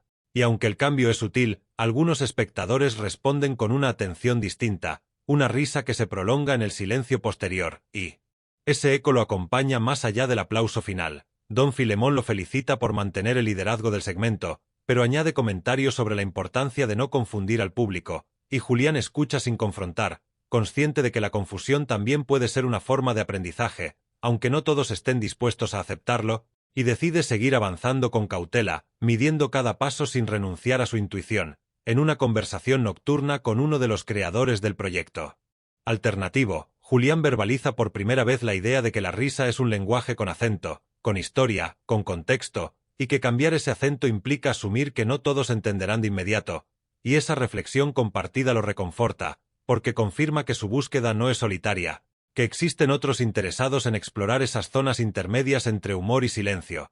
Hacia el final de esta parte, Julián se encuentra solo en el escenario vacío después de una grabación, escuchando el eco lejano de una risa que ya no está, y en ese espacio silencioso comprende que lo que realmente lo ha transformado no es la ausencia del aplauso sino la capacidad de escuchar lo que queda después, ese residuo emocional que persiste cuando el sonido se disipa, y esa conciencia redefine su relación con el público, con el éxito y consigo mismo. Mientras apaga las luces y se retira, sabe que el camino que ha elegido no garantiza comodidad ni consenso, pero también sabe que la risa, entendida como eco y no solo como estallido, le ofrece una brújula más honesta para orientarse en un territorio creativo cada vez más complejo, preparando el terreno para decisiones que pondrán a prueba no solo su carrera, sino su capacidad de sostener aquello que ha comenzado a escuchar dentro de sí. La semana comienza con una tensión apenas perceptible que recorre los pasillos del canal como una corriente subterránea, y Julián Manzanares la siente desde el primer momento, no como amenaza explícita sino como una expectativa distinta, una mirada que ya no solo observa resultados sino procesos. Y mientras avanza hacia el set de vez en cuando comprende que la grieta que empezó siendo interna ahora comienza a hacerse visible, no de forma escandalosa sino como una fisura que altera la superficie sin destruirla, y esa visibilidad lo obliga a asumir con mayor claridad las consecuencias de sus elecciones. Durante la reunión de producción, Don Filemón presenta nuevas directrices con un tono aparentemente neutral, hablando de ajustes finos, de alineación creativa, de mantener coherencia, y aunque ninguna palabra suena a reproche, Julián reconoce el mensaje implícito, la necesidad de encauzar aquello que se ha vuelto menos predecible, y en lugar de reaccionar a la defensiva decide escuchar con atención, consciente de que la negociación ya no es solo artística sino ética, una conversación sobre hasta dónde está dispuesto a ceder sin traicionarse. El ensayo del día revela esa tensión de manera práctica, porque el guión propone una escena que exige una humillación más directa del personaje, un retorno a mecanismos que Julián había comenzado a cuestionar, y al leerlo siente una resistencia clara, no visceral sino razonada, entendiendo que repetir ese gesto no aportaría nada nuevo ni para el público ni para él, y aunque sabe que objetar puede interpretarse como dificultad, decide expresar su incomodidad con calma, explicando que la escena podría funcionar mejor desde otro ángulo, uno menos explícito y más sugerente. La reacción es variada, algunos miembros del equipo se muestran abiertos, otros incómodos, y Don Filemón guarda silencio durante unos segundos que se sienten largos, evaluando no solo la propuesta sino la posición que Julián empieza a ocupar, y finalmente acepta modificar la escena de forma mínima, no como concesión ideológica sino como experimento, y ese pequeño triunfo, lejos de celebrarse, deja a Julián con una sensación ambigua, porque confirma que la grieta existe y que ya no puede ignorarse. El público responde bien a la escena modificada, con una risa menos estridente pero más sostenida, y aunque las métricas no muestran un cambio drástico, Julián percibe un tipo de atención distinta, una concentración que se siente incluso desde el escenario, y ese feedback silencioso refuerza su convicción de que la comedia puede evolucionar sin perder su capacidad de conectar. En paralelo, el proyecto alternativo se acerca a una presentación más formal, y las discusiones se intensifican, porque ahora las decisiones tendrán consecuencias visibles, Y Julián se encuentra defendiendo la necesidad de dejar ciertas incomodidades sin resolver, de no cerrar todo con explicaciones tranquilizadoras, y aunque esa postura genera debates acalorados, también despierta un compromiso más profundo en el grupo, que empieza a confiar en el valor de la ambigüedad como herramienta narrativa. Esa doble exposición, a la negociación constante en el canal y a la exploración libre pero exigente fuera de él, provoca en Julián un cansancio distinto, no físico sino mental. Una fatiga que nace de sostener coherencia entre contextos disímiles, y en lugar de evadirla con humor automático, decide atravesarla, aceptando que la claridad no siempre trae alivio inmediato, que a veces exige resistencia prolongada. Una noche, tras una jornada particularmente intensa, Julián se queda solo en el camerino más tiempo del habitual, observando su reflejo sin maquillaje, reconociendo rasgos que durante años quedaron ocultos tras personajes y gestos exagerados, y en ese encuentro silencioso entiende que la grieta visible no es un defecto a corregir sino una señal de honestidad, una marca de que algo real está atravesando la superficie pulida que lo protegió durante tanto tiempo. Al día siguiente, los rumores empiezan a circular de manera difusa, comentarios sobre cambios de tono, sobre la evolución del segmento, y aunque nadie lo confronta directamente, Julián percibe que su nombre empieza a asociarse no solo con éxito sino con transformación, una palabra que despierta entusiasmo y miedo en partes iguales, y esa ambivalencia lo obliga a reafirmar internamente sus motivos, recordándose que el objetivo nunca fue provocar sino comprender, no romper sino abrir. En una grabación en vivo, un error imprevisto rompe el ritmo del sketch, y en lugar de ocultarlo, Julián lo integra con naturalidad, reconociendo la falla sin ironía excesiva, y ese gesto genera una reacción inmediata del público, una risa cómplice que no se burla sino que acompaña, y en ese instante la grieta se convierte en puente, demostrando que la imperfección compartida puede fortalecer la conexión en lugar de debilitarla. Don Filemón observa la escena con atención, y, aunque no comenta nada en el momento, más tarde le dice a Julián que hay que tener cuidado con esos gestos, que funcionan pero que no deben convertirse en norma, y Julián entiende que esa advertencia es también un reconocimiento, la aceptación tácita de que algo está funcionando aunque no encaje del todo en la lógica establecida. El proyecto alternativo finalmente se presenta ante un público reducido pero atento, y la respuesta, lejos de ser unánime, es intensa, con silencios prolongados, risas inesperadas, incomodidades visibles, y al finalizar, Julián siente una emoción profunda, no por la aprobación sino por la honestidad del intercambio, por la sensación de haber compartido algo verdadero sin necesidad de disfrazarlo, y esa experiencia refuerza su convicción de que la grieta visible no es un riesgo innecesario sino una oportunidad de renovación. Al cerrar esta etapa, Julián camina por la ciudad con una conciencia distinta de su lugar, no como figura central ni como rebelde solitario, sino como alguien que habita el umbral entre lo conocido y lo posible, aceptando que la visibilidad de la grieta atraerá miradas críticas y expectativas contradictorias, pero también abrirá espacios de diálogo que antes no existían, y mientras avanza comprende que el verdadero desafío ya no es ocultar el veneno ni embellecer la cáscara, sino aprender a convivir con esa fisura, sostenerla sin miedo, permitiendo que el aire circule y que algo nuevo, todavía indefinido, empiece a crecer. Desde ahí, la visibilidad creciente de la grieta transforma el ambiente de Derbez en cuando de una manera que no se anuncia pero se siente, como un cambio de presión que afecta a todos sin necesidad de palabras, y Julián Manzanares percibe ese desplazamiento en los gestos mínimos, en las conversaciones que se interrumpen cuando le entra una sala, en las miradas que buscan descifrar si lo que ocurre es una fase pasajera o el inicio de algo irreversible, y esa atención renovada lo obliga a confrontar una pregunta que había postergado, hasta donde está dispuesto a llegar cuando el aplauso deja de ser garantía y se convierte en condición. Durante una grabación especialmente concurrida, el público responde con entusiasmo a los primeros minutos, pero a medida que el segmento avanza y Julián introduce pausas más largas, silencios que no se resuelven de inmediato en chiste, la risa se vuelve irregular, fragmentada, y aunque no desaparece, pierde la uniformidad que antes daba seguridad, y ese cambio, perceptible solo para quien está atento, genera una tensión palpable que Julián decide no esquivar, sosteniendo el ritmo con una calma que desafía la expectativa de aceleración constante. Don Filemón observa desde el control con el ceño ligeramente fruncido, consciente de que el aplauso ya no responde como antes, y aunque los números finales siguen siendo aceptables, el margen de comodidad se reduce, y esa reducción se convierte en tema central de una reunión posterior, donde se habla abiertamente de riesgos, de la necesidad de no alienar al público, de recordar qué es lo que hizo popular al segmento, y Julián escucha sin interrumpir, entendiendo que ese discurso no es solo una estrategia empresarial sino una expresión de miedo colectivo a perder terreno. Cuando llega su turno de hablar, Julián no presenta una defensa apasionada ni una crítica frontal, sino una reflexión serena sobre el límite del aplauso, sobre cómo la risa automática puede convertirse en ruido de fondo si no se renueva, y cómo el público, lejos de ser un ente frágil, suele responder positivamente cuando se le ofrece algo auténtico, incluso si eso implica incomodidad temporal, y aunque sus palabras no convencen a todos, generan un silencio reflexivo que marca un punto de inflexión en la conversación. Fuera del canal, el proyecto alternativo empieza a atraer atención inesperada, comentarios de personas que se sintieron interpeladas, no necesariamente satisfechas, pero sí tocadas, y Julián recibe esos mensajes con una mezcla de gratitud y cautela, consciente de que ese tipo de reconocimiento, aunque menos ruidoso, tiene un peso distinto, porque no se basa en la repetición sino en la experiencia singular.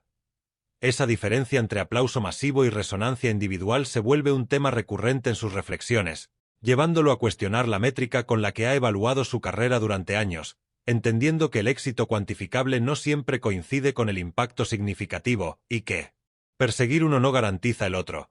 En una conversación privada con Lupita, Julián verbaliza por primera vez su temor de estar empujando demasiado, de cruzar un límite invisible que podría aislarlo dentro del sistema que aún lo sostiene, y ella, sin ofrecer soluciones, le recuerda que todo límite es relativo, que lo importante es saber desde dónde se cruza, y esa respuesta, lejos de tranquilizarlo por completo, le ofrece una perspectiva honesta que valora más que cualquier promesa de seguridad. El canal decide programar un episodio especial para evaluar la evolución del segmento, una especie de prueba implícita donde la respuesta del público será analizada con lupa, y Julián recibe la noticia con una calma que sorprende incluso al mismo, porque entiende que la evaluación constante ha sido siempre parte de su trabajo. La diferencia ahora es que el resultado no definirá solo su permanencia sino la coherencia de su camino. Los ensayos para ese episodio se viven con una intensidad particular, cada gesto parece cargado de significado, cada decisión se discute con mayor cuidado, y Julián se encuentra navegando entre su intuición y las sugerencias del equipo, buscando un equilibrio que no diluya la grieta ni la convierta en provocación vacía, y ese ejercicio de ajuste fino lo agota pero también lo reafirma, porque confirma que su compromiso no es caprichoso sino deliberado. El día de la grabación, el estudio se llena de una energía expectante, el público percibe que algo está en juego aunque no sepa exactamente qué, y Julián siente ese peso en el cuerpo, no como nerviosismo paralizante sino como concentración aguda, y cuando comienza el segmento, decide no forzar nada, permitir que el ritmo se construya a partir de la escucha mutua, aceptando que algunas risas no llegarán y que eso también forma parte del acto. La respuesta es desigual, momentos de carcajada intensa conviven con silencios prolongados, y aunque no todos reaccionan de la misma manera, la atención se mantiene, y ese dato, más que la cantidad de aplausos, se convierte en el indicador clave para Julián, porque confirma que el público no se ha ido, que sigue presente incluso cuando no ríe.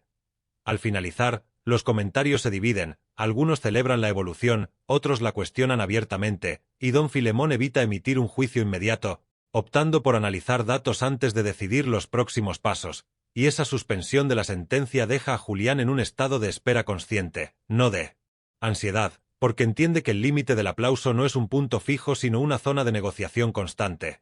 Esa noche, al caminar solo por la ciudad, Julián reflexiona sobre la idea de límite no como barrera sino como borde, un espacio donde algo termina y otra cosa puede comenzar, y comprende que su miedo no es perder el aplauso sino depender de él para existir. Y esa distinción le ofrece una claridad nueva, porque le permite aceptar la posibilidad de un futuro menos estridente pero más alineado con su voz interna. Al cerrar esta parte, Julián se detiene frente a un teatro pequeño donde el proyecto alternativo tendrá una próxima función, observa el cartel modesto y siente una emoción tranquila, entendiendo que el camino que ha elegido no garantiza multitudes ni ovaciones constantes, pero sí le ofrece un espacio donde el aplauso, cuando llega, no define su valor sino que acompaña un proceso más amplio, y esa comprensión lo prepara para decisiones que ya no girarán únicamente en torno a la respuesta inmediata del público, sino en torno a la pregunta más difícil y necesaria, que está dispuesto a sostener cuando el ruido se desvanece.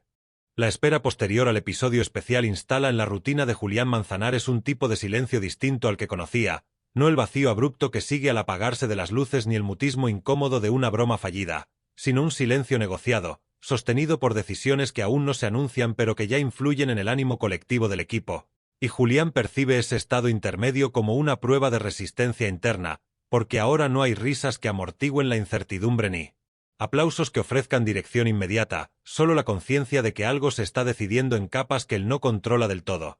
Don Filemón reduce sus apariciones espontáneas, se vuelve más formal en sus intercambios, y aunque mantiene un trato cordial, la espontaneidad anterior se diluye, señal inequívoca de que el proceso de evaluación está en marcha, y Julián observa ese cambio sin resentimiento, entendiendo que el productor también negocia su propio margen de acción dentro de una estructura que exige certezas rápidas. En el set, los compañeros muestran actitudes variadas, algunos se acercan con curiosidad genuina, interesados en comprender el giro del segmento, otros mantienen una distancia prudente, evitando involucrarse en una posible controversia, y Julián acepta ambas posturas con una serenidad que sorprende incluso a él mismo, porque ya no necesita convencer ni alinearse para sentirse válido, y esa autonomía emocional se convierte en su principal recurso durante esta etapa incierta. Mientras tanto, el proyecto alternativo avanza con pasos pequeños pero firmes, preparando una nueva función que promete profundizar aún más en los silencios, y Julián se entrega a esos ensayos con una concentración distinta, como si cada pausa fuera una declaración, y descubre que trabajar sin la expectativa constante de la risa inmediata le permite explorar matices de presencia que el formato televisivo rara vez tolera, y esa experiencia refuerza su convicción de que el silencio no es ausencia sino lenguaje.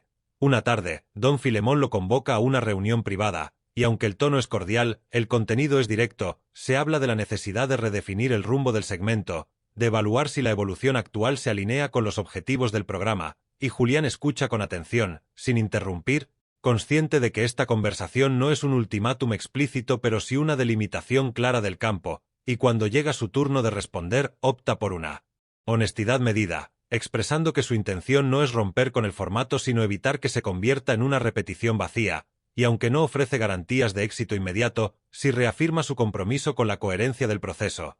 Don Filemón asiente, reconoce el valor artístico del planteamiento, pero subraya la responsabilidad con el público masivo, y esa tensión, lejos de resolverse, queda instalada como un acuerdo tácito, una convivencia incómoda entre dos visiones que deberán seguir dialogando, y Julián sale de la reunión con una sensación ambigua, no de derrota ni de victoria, sino de claridad, porque entiende que el silencio negociado implica aceptar que no todas las diferencias se resuelven, que algunas se sostienen en equilibrio precario. En los días siguientes, el segmento continúa sin grandes cambios visibles, una decisión estratégica que busca medir la estabilidad, y Julián actúa con la misma atención consciente, evitando gestos provocadores pero sin retroceder en los matices que ha incorporado, y ese control fino del tono se convierte en un ejercicio constante de escucha, tanto del público como del equipo y de sí mismo. Fuera del canal, la función del proyecto alternativo se desarrolla con una intensidad particular. El público responde con una mezcla de risas contenidas y silencios prolongados, y al finalizar, Julián siente una emoción profunda, no eufórica, sino asentada, porque percibe que ese espacio le permite sostener preguntas sin necesidad de cerrarlas, y esa experiencia se convierte en un contrapeso emocional frente a la incertidumbre televisiva. Después de la función, en una conversación informal con los demás creadores, surge la posibilidad de llevar el proyecto a otros espacios, de manera itinerante, sin grandes recursos pero con mayor libertad, y Julián escucha esa idea con interés, consciente de que aceptar implicaría redistribuir su tiempo y energía, y aunque no toma una decisión inmediata, la posibilidad se instala como una alternativa concreta, ya no como escape sino como expansión.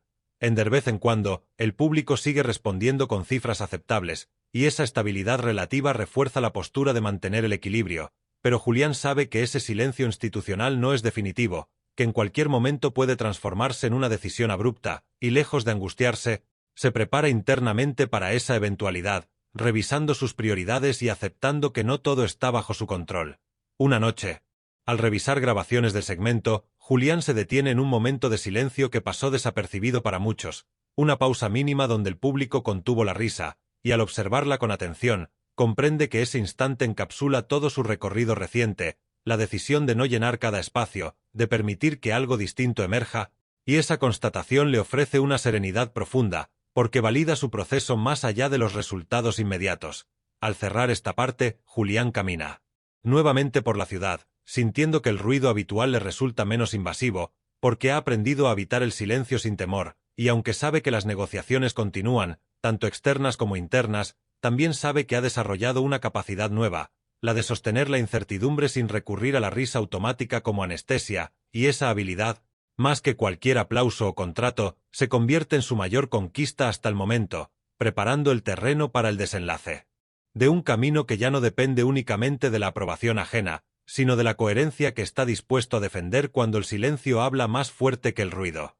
El tiempo posterior al silencio negociado no se manifiesta como una ruptura evidente, sino como una bifurcación invisible que Julián Manzanares empieza a sentir en gestos mínimos, en llamadas que se espacian, en correos que usan un tono cuidadosamente neutro, y esa sutileza lo obliga a desarrollar una atención distinta, una escucha extendida que no busca confirmar miedos sino detectar señales, y en ese ejercicio descubre que el verdadero conflicto ya no está entre él y el programa sino entre dos versiones posibles de sí mismo que empiezan a reclamar espacio. En el set de Derbez, en cuando la rutina continúa con una eficiencia casi mecánica, los técnicos cumplen horarios, los conductores mantienen la energía habitual, y sin embargo Julián percibe una ligera modificación en la dinámica, como si el programa hubiera entrado en una fase de observación prolongada, evitando movimientos bruscos, y esa contención generalizada refuerza la sensación de estar transitando un territorio intermedio, donde cualquier decisión puede inclinar la balanza sin previo aviso. Don Filemón se mantiene cercano pero prudente, intercambian comentarios breves sobre ajustes técnicos, sobre el ritmo del público, y aunque no se mencionan cambios estructurales, Julián entiende que esa omisión es significativa, porque cuando una posibilidad se descarta de manera definitiva suele nombrarse, y aquí el silencio vuelve a operar como mensaje. Paralelamente, el proyecto alternativo comienza a tomar forma concreta. Se confirman fechas en 2 ciudades cercanas, espacios pequeños pero comprometidos con propuestas experimentales, y esa materialización obliga a Julián a confrontar una pregunta que había postergado: ¿cuánto de su energía está dispuesto a invertir fuera del circuito televisivo sin que eso se perciba como una deslealtad? Y lejos de plantearlo en términos morales, decide abordarlo como una reorganización honesta de prioridades. Durante los ensayos del proyecto, la complicidad con los otros creadores se intensifica, comparten dudas, errores, hallazgos, y esa horizontalidad contrasta con la estructura jerárquica del programa, no como una crítica directa sino como una experiencia complementaria, y Julián descubre que esa doble pertenencia lo enriquece pero también lo tensiona, porque exige una claridad interna que no siempre es cómoda. En uno de los ensayos surge una escena particularmente silenciosa, una secuencia donde el humor se construye a partir de la expectativa frustrada, y, al probarla frente a un grupo reducido de espectadores, la reacción es profunda, no ruidosa, y Julián siente una conexión distinta, una validación que no depende de la cantidad de risas sino de la calidad de la atención, y ese momento se convierte en un punto de referencia emocional que empieza a pesar más de lo que esperaba. En el programa, el segmento de Julián recibe comentarios variados, algunos celebran la madurez del tono, otros expresan nostalgia por la energía más explosiva de etapas anteriores, y lejos de intentar complacer a todos, Julián lee esas reacciones como un reflejo natural de cualquier proceso de transición, entendiendo que el cambio siempre genera resistencia y curiosidad en proporciones desiguales. Una mañana, don Filemón le propone una conversación informal fuera del canal, un café sin agenda explícita, y ese gesto despierta en Julián una mezcla de expectativa y calma, porque intuye que no se trata de una evaluación técnica sino de una conversación sobre horizontes, y al encontrarse, el productor habla con franqueza sobre las presiones externas, sobre la necesidad de tomar decisiones a mediano plazo, y reconoce que el programa atraviesa un momento de redefinición que va más allá de un solo segmento. Julián escucha con atención y cuando le toca hablar, expresa algo que hasta entonces no había formulado en voz alta, que siente estar en un punto donde necesita explorar sin garantías, que no concibe el crecimiento como una línea recta dentro de una sola estructura, y aunque no plantea una salida inmediata, sí deja claro que su compromiso no puede basarse únicamente en la inercia, y esa honestidad, lejos de tensar la conversación, la vuelve más clara.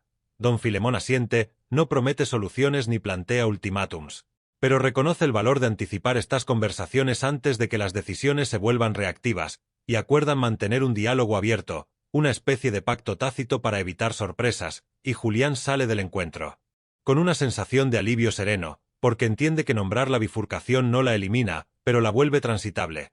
En los días siguientes, Julián empieza a organizar su agenda con mayor intención, distribuyendo su tiempo de manera que ninguna de las dos esferas se sienta residual, y ese ejercicio práctico se convierte también en un ejercicio simbólico. Aceptar que su identidad artística ya no cabe en una sola definición, y lejos de fragmentarse, esa multiplicidad le ofrece una estabilidad nueva. Durante una grabación particularmente intensa, Julián experimenta un momento de claridad escénica, una intervención breve pero precisa que genera una risa inmediata y luego un silencio reflexivo, y al sentir esa respuesta mixta, comprende que no ha perdido su capacidad de conectar con el público masivo, sino que la ha transformado, y esa constatación disuelve uno de sus temores más persistentes, el de volverse irrelevante al abandonar fórmulas probadas. Fuera del set, las funciones itinerantes del proyecto alternativo se desarrollan con éxito modesto pero significativo. Los comentarios del público destacan la honestidad del planteamiento, la sensación de estar presenciando algo en proceso, y Julián valora especialmente esa percepción, porque confirma que el riesgo asumido no se diluye en la incomprensión sino que encuentra interlocutores atentos. Una noche, tras una función, Julián camina solo, repasando mentalmente los últimos meses, y se da cuenta de que la bifurcación invisible ya no le genera ansiedad sino curiosidad, porque entiende que no se trata de elegir entre dos caminos excluyentes sino de aprender a transitar una zona donde las decisiones no se anuncian con estridencia, y esa comprensión le permite descansar de la urgencia de definirlo todo.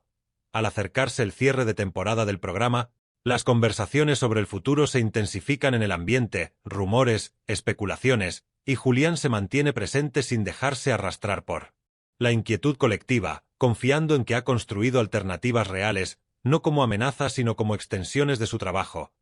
Al revisar notas personales, encuentra una frase escrita meses atrás, cuando el proceso apenas comenzaba, no temer al espacio vacío, y al leerla ahora, comprende su alcance completo, porque ese espacio no solo se manifiesta en escena sino en las decisiones vitales, en la capacidad de no llenar cada incertidumbre con respuestas apresuradas. El segmento continúa, el público sigue reaccionando, y aunque no hay anuncios oficiales, Julián percibe que algo se aproxima, no como una catástrofe sino como un ajuste necesario, y lejos de resistirse, se siente preparado para recibirlo con una madurez que no tenía antes. Al cerrar esta parte del recorrido, Julián reconoce que la bifurcación invisible no exige una elección inmediata sino una presencia consciente, la disposición a escuchar tanto el ruido como el silencio, y en esa escucha encuentra una libertad inesperada, porque ya no depende exclusivamente de un escenario ni de una estructura para sentirse completo, sino de la coherencia con la que sostiene su proceso, sabiendo que el desenlace, sea cual sea, no lo definirá por completo, sino que será solo una etapa más en un camino que ha aprendido a recorrer sin mapas rígidos, confiando en que incluso las decisiones más silenciosas dejan huellas profundas cuando se asumen con honestidad.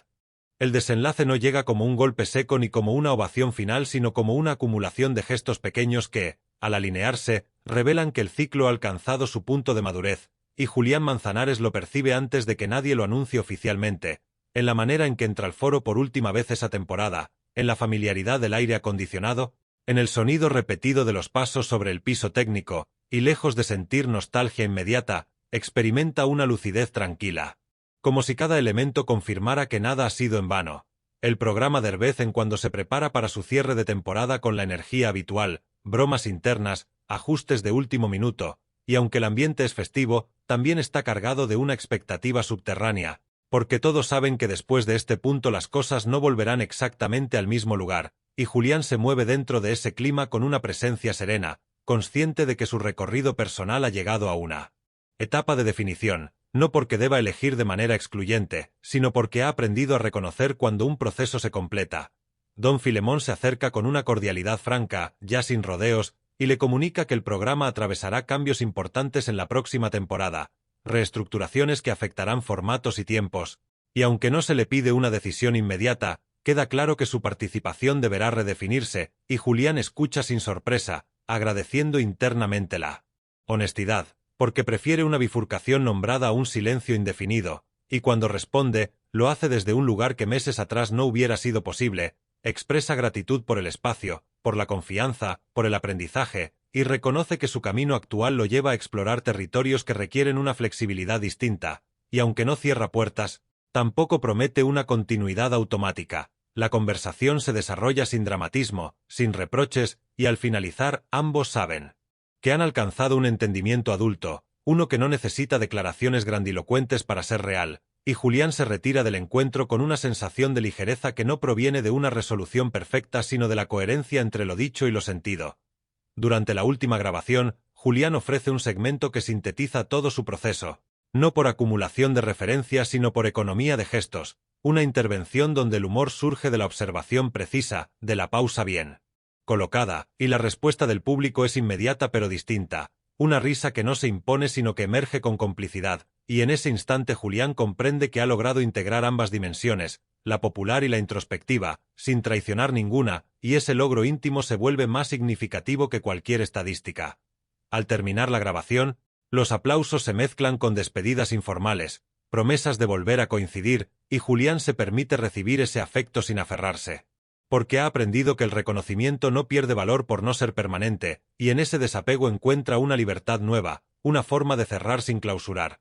Fuera del canal, el proyecto alternativo se prepara para una gira más amplia, pequeñas salas en distintas ciudades, y aunque los recursos siguen siendo limitados, la convicción del grupo se ha fortalecido, y Julián asume un rol más activo en la organización, no como líder autoritario sino como articulador, y esa responsabilidad práctica le ofrece una satisfacción distinta, menos visible pero más arraigada, porque implica sostener un proceso en el tiempo.